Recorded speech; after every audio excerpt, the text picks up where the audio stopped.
इस कहानी के सभी पात्र और घटनाएं काल्पनिक हैं, जिसका किसी भी व्यक्ति या घटना से कोई संबंध नहीं है। यदि किसी घटना के साथ इसकी समानता होती है, तो इसे मात्र एक संयोग कहा जाएगा।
दिगंत और अनंत तक गूंजायमान है। ब्रह्मनाद है विधि का वो अटल विधान है। धर्म की अधर्म पर विजय का वो प्रमाण है। जायमान है वो अटल विधान है। विजय का वो प्रमाण है। ब्रह्मांड का महान योद्धा आर्यमान है।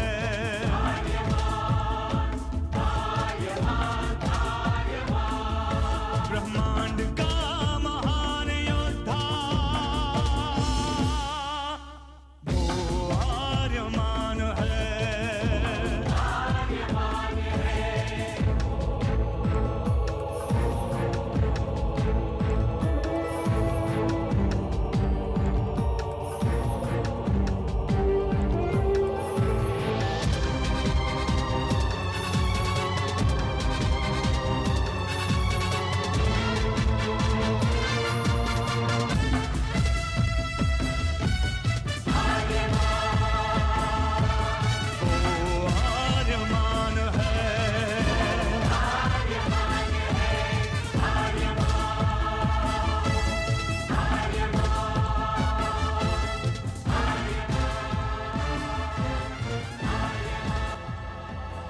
अनंत असीम ब्रह्मांड, अद्भुत विशाल विराट, जहां असंख्य आकाश गंगाएं प्रतिक्षण बनती रहती हैं, मिटती रहती हैं। हर आकाश गंगा में होते हैं अनगिनत तारे, अनेकों सूरज, और सूरज के साथ होता है अपना सौर मंडल, जिसमें रहते हैं अनेकों ग्रह। न जाने कितने सूरज चमके और बुझ गए, न जाने कितने तारे चमके और खो गए, न जाने कितने ग्रह, कितनी पृथ्वियां, कितनी सभ्यताएं बनी, बढ़ी और खो गई समय की इस अनंत धारा में। इन्हीं अनजानी परंतु अमर गाथाओं में से एक है महागाथा ब्रह्मांड के योद्धा आर्यमान की। बहुत समय पहले पृथ्वी से लाखों प्रकाश वर्ष दूर आर्याना आकाश गंगा में एक ग्रह था, थार।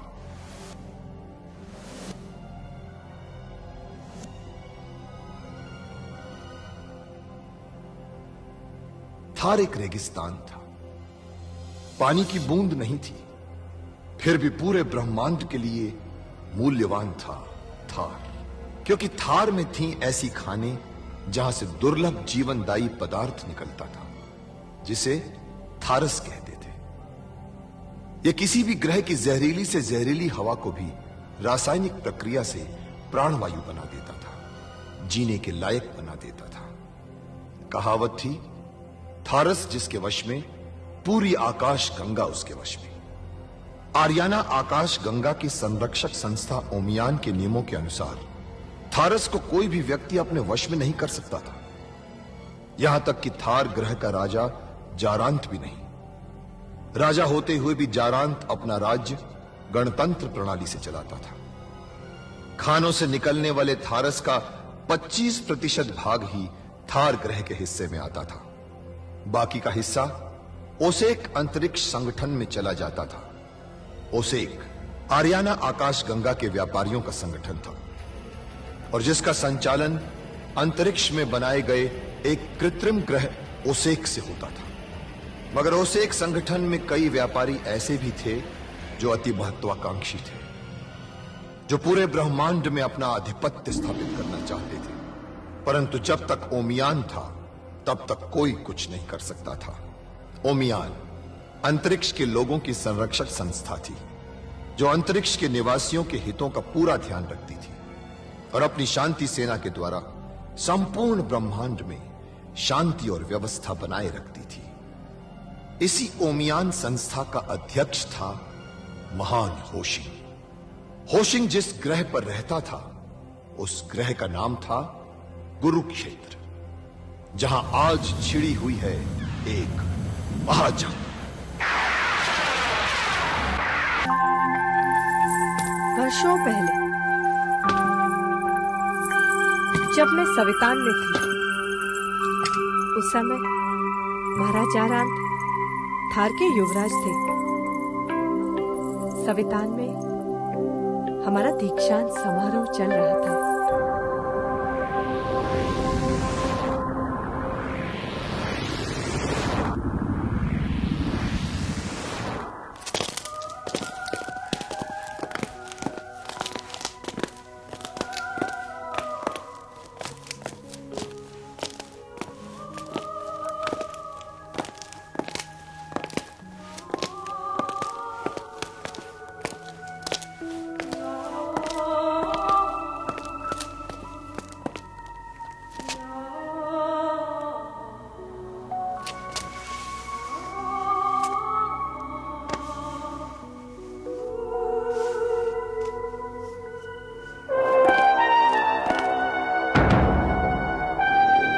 गुरु माता,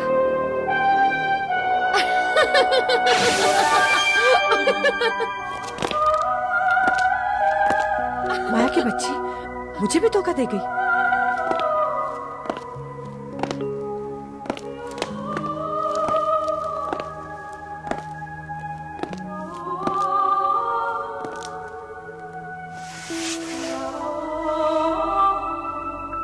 सवितान की बहनों, जब से ब्रह्मांड में नारी का जन्म हुआ है, उस पर अनेकों प्रकार के अत्याचार होते रहे हैं। उसे मनुष्य की लोलुपताओं का शिकार होना पड़ा है।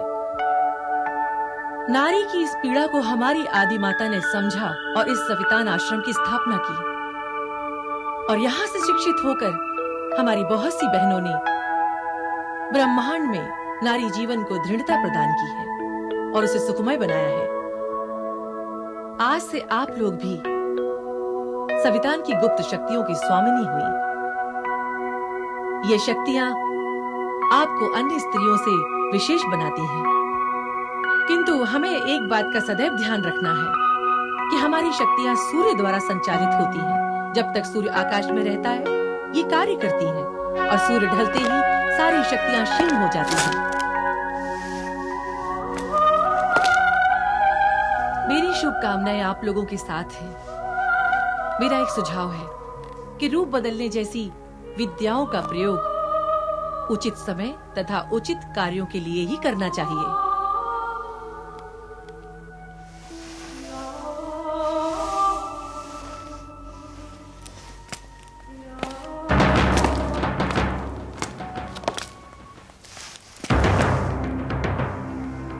रासा, वो देखो, कोई छुप के हमारा भेद ले रहा है। आओ मेरे साथ।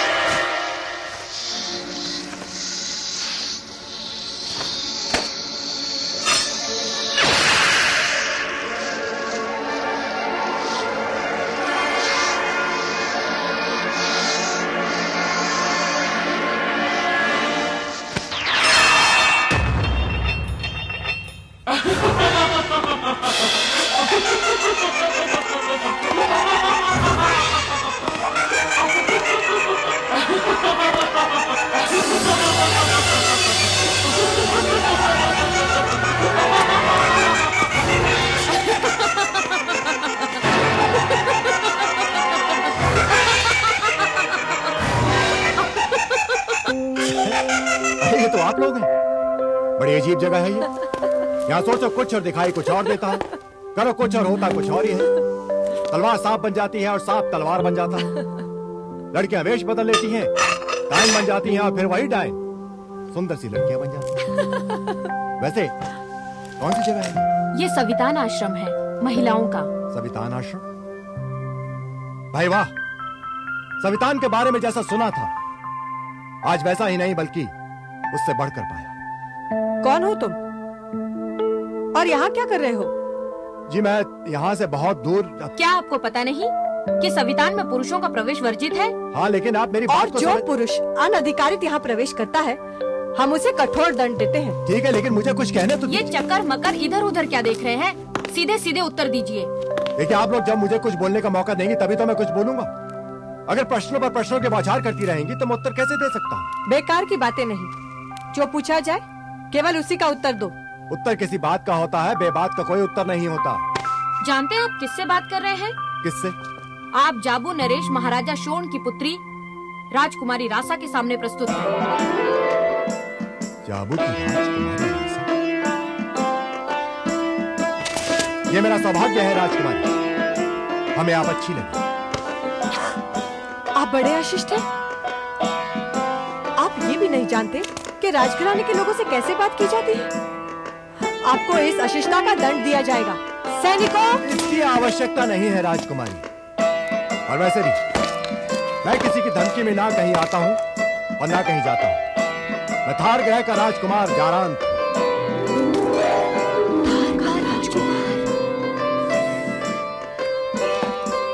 वो तो मेरे अंतरिक्ष यान को यांत्रिक खराबी के कारण आपके यहाँ उतरना पड़ा। चलिए अच्छा ही हुआ, आपसे परिचय भी हो गया।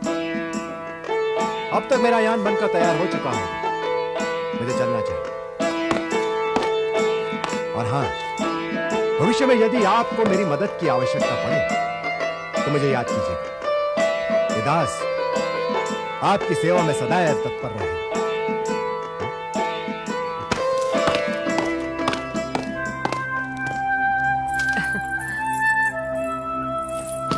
मुझे पूरा विश्वास है पिताजी, जब महाराज जारांत मेरा नाम सुनेंगे तो अपने आप को रोक नहीं पाएंगे। वो हमारी सहायता को अवश्य आएंगे।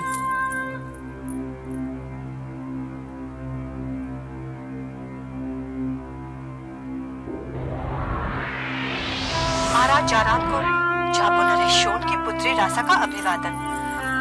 कदाचित आपको स्मरण होगा कि हमारी और आपकी भेंट एक बार सवितान आश्रम में हो चुकी है, इसीलिए मैं आपके पास ये संदेश भेज रही हूँ। इस समय हमारा जाबू ग्रह एक बहुत बड़े संकट में है और उस संकट का नाम है नारक। नारक ने मुझसे जबरदस्ती विवाह करने की कोशिश की थी। उस समय हमारे सवितान आश्रम की विद्या हमारे काम आई और मैंने स्वयं को बचा लिया, परंतु अब ऐसा लगता है कि नारक दोबारा हमला करने की योजना बना रहा है। हमारा जीवन खतरे में है। आपने भविष्य में किसी भी प्रकार की मदद करने का वचन दिया था, अब आप अपना वचन निभाएं। मेरा ये प्रस्ताव है कि आप यहाँ आकर मुझसे विवाह करें और जाबू की रक्षा करें।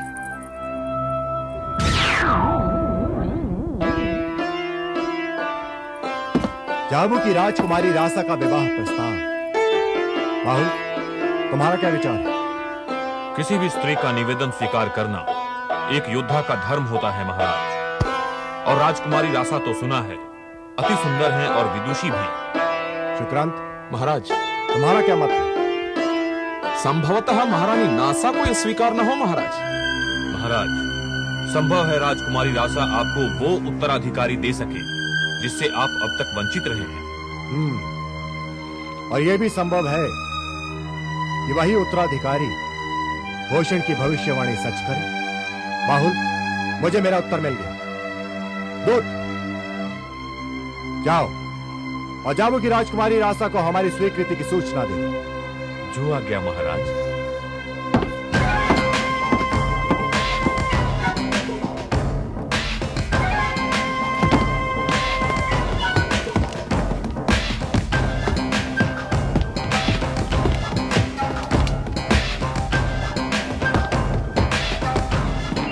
कौन? आ जाओ।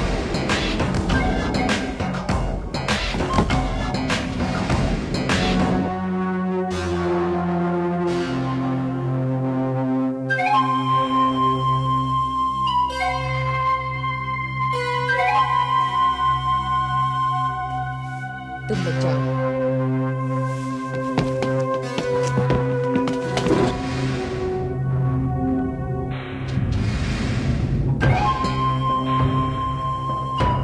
अनर्थ होने जा रहा है महारानी। क्या? घोर अनर्थ। महाराज जारान जाबू की राजकुमारी रासा को अपनी उपपत्नी और आपकी प्रतियोगी बनाकर लाने जा रहे हैं। महारानी, यदि ऐसा हुआ, रासा ने अगर महाराज को उत्तराधिकारी दे दिया, तो आपकी स्थिति इस थार के राजमहल में एक तुच्छ दासी की होकर रह जाएगी। तो मैं क्या करूं शुक्रांत? मेरा गर्व मुझे धोखा देता रहा है। मैं महाराज के लिए थार की तरह एक बंजर रेगिस्तान सिद्ध हुई हूं। शुक्रांत,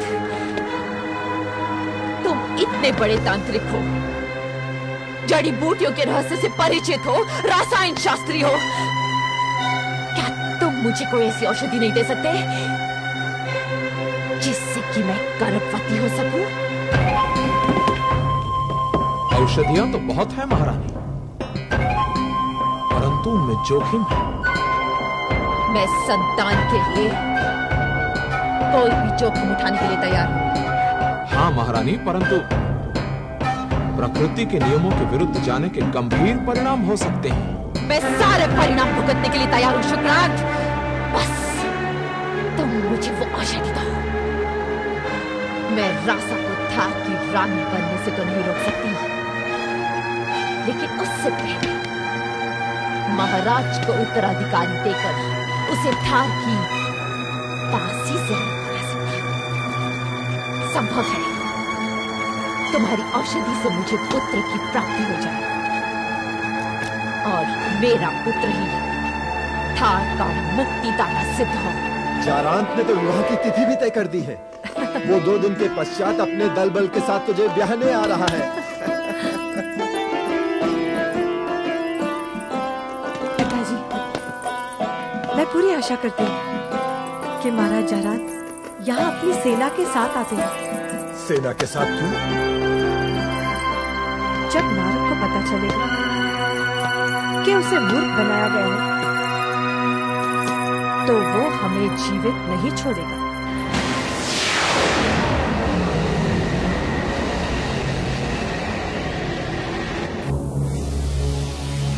राहु, ओमियान में किसी को शक तो नहीं कि तुम हमारे जासूस हो? नहीं महासामंत नारक, ओमियान में लोग मुझे निष्पक्ष सदस्य समझते हैं, सत्ता लोलुप और बर्बर राजाओं का विरोधी समझते हैं। हम तुम्हारे कौशल से परिचित है राहु, इसीलिए तो तुम्हें ओमियान का सदस्य बनवाया है। राहु, जाबू ग्रह के बारे में कोई चर्चा हुई? जाबू ग्रह के बारे में कुछ सदस्यों ने मध्यस्थता करने का प्रस्ताव रखा था, परंतु मैंने ओमियान की निष्पक्षता का हवाला देकर उन्हें रोक दिया। बहुत अच्छे राहु, बहुत अच्छे। आपके लिए एक अशुभ समाचार है। वो क्या? क्या राजा शोण अपनी पुत्री को छुड़ाने के लिए हम पर आक्रमण करने की योजना बना रहे हैं? नहीं, होशिन ने भविष्यवाणी की है कि रासा का पुत्र ही आपकी मृत्यु का कारण बनेगा।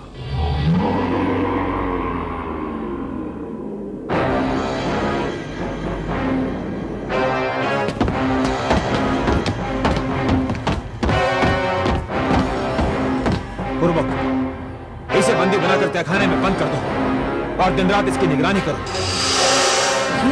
क्या कह रहे हैं महाराज? मैं आपकी पत्नी हूँ। रासा, तू मेरे हत्यारे की माँ है। यदि मुझे मालूम होता कि जाबू की राजकुमारी मेरे हत्यारे को जन्म देने वाली है, तो मैंने तुझे वही समाप्त कर दिया होता। आप रुक क्यों रहे हैं? आप मुझे अभी समाप्त कर दीजिए। आपकी मृत्यु का कारण तो मेरी मृत्यु के साथ ही समाप्त हो जाएगा। धोखा। विश्वासघात। मेरा रूप बदल गया। अब तो मैं जाबू, शोण और रासा इन तीनों का सबसे पहले सर्वनाश करूंगा, और तुझसे तो मैं बाद में निपटूंगा। डाल दो इसे तहखाने में।